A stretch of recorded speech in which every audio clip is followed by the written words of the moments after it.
নমস্কার বন্ধুরা, এই বর্ষার সিজনে তালেরও সিজন। তো এই সময়ে তাল দিয়ে আমি করব জলের ভাপে তালের কেক। তো তালের কেক বানানোর জন্য তালের পাল্প লাগবে অবশ্যই। তালের পাল্প আছে 1 বাটির মতো। আর আমি নেব চালের গুঁড়ো। এটা হচ্ছে গিয়ে আতপ চালের গুঁড়ো। আমি বাড়িতে চাল ভিজিয়ে শুকনো করে মিক্সিতে গুঁড়ো করে নিয়েছি। আর আছে 1 বাটি সুজি, আর একটু দুধ লাগবে, একটু কিশমিশ আর নারকেল কোড়া আর চিনি। তো এই দিয়ে হয়ে যাবে তালের কেক। তো কেক বানানোর জন্য প্রথমে ব্যাটারটা তৈরি করতে হবে। আমি 1 বাটি সুজি নিয়েছি, আর সেই বাটিরই আমি চালের গুঁড়োটা মেপে নিচ্ছি। 1 বাটি,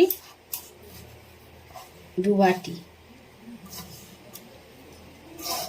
মানে 1 বাটি সুজি আর 2 বাটি চালের গুঁড়ো নিলাম।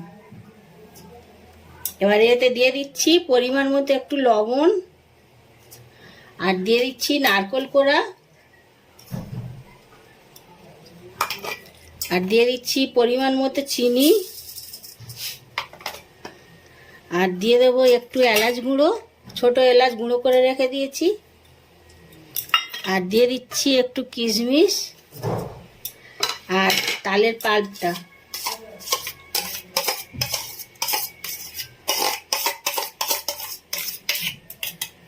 এবারে এটা হাত দিয়ে একটা ব্যাটার তৈরি করব দুধ দিয়ে দিয়ে।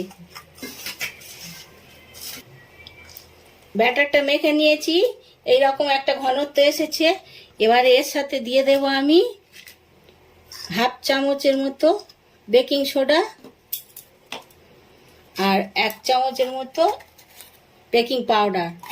এটাকে দিয়ে একটু নেড়ে নিয়ে আমি মিনিট 10 এটাকে ঢাকনা দিয়ে রেখে দেব।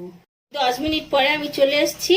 আর ব্যাটারটা যেহেতু সুজি দেওয়া ছিল অনেকটাই ফুলে গেছে।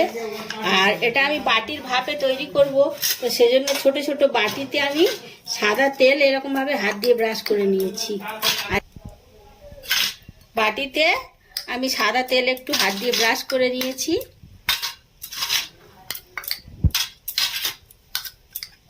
আর এইরকম জালি জালি থালা তার উপরে দিয়ে দিয়েছি বাটিগুলো। এবার এর থেকে ব্যাটার নিয়ে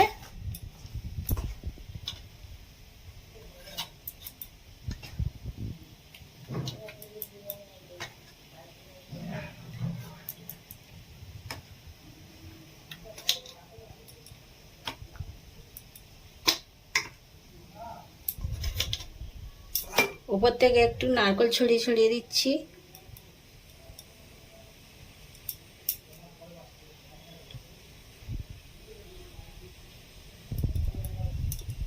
এবার এটাকে আমি জলের ভাপে বসিয়ে দেব। কড়াইতে আমি জল ফুটতে দিয়েছি, জলটা ফুটে গেছে। এবার এই ডিশটা আমি এর উপর থেকে বসিয়ে দিচ্ছি। ওপর থেকে একটা থালা আমি ঢাকা দিয়ে দিচ্ছি।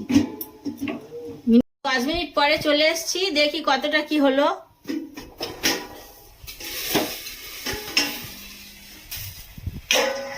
বাহ, কেকগুলো বেশ ফুলেছে। এরকম একটা পরিষ্কার কাঠি নিয়ে আমি চেক করে নিচ্ছি, একটু গায়ে লাগেনি, তার মানে সব হয়ে গেছে পরিষ্কার। এবার আমি এগুলোকে নামিয়ে নেব। আর পরবর্তী কয়েকটা আছে বাটিতে এরকম আমি সাজিয়ে রেখেছি, একইভাবে এরকম ভাবে আমি বসিয়ে সিদ্ধ করে নেব। 10 মিনিট পরে হয়ে গেছে। জলের ভাপে তালের কেক একদম রেডি হয়ে গেছে। আমি কত সহজভাবে কত সুন্দরভাবে তৈরি করলাম আপনারা দেখতেই পেলেন। তো আপনারাও এইভাবে তৈরি করুন, আর ভালো লাগলে লাইক করবেন।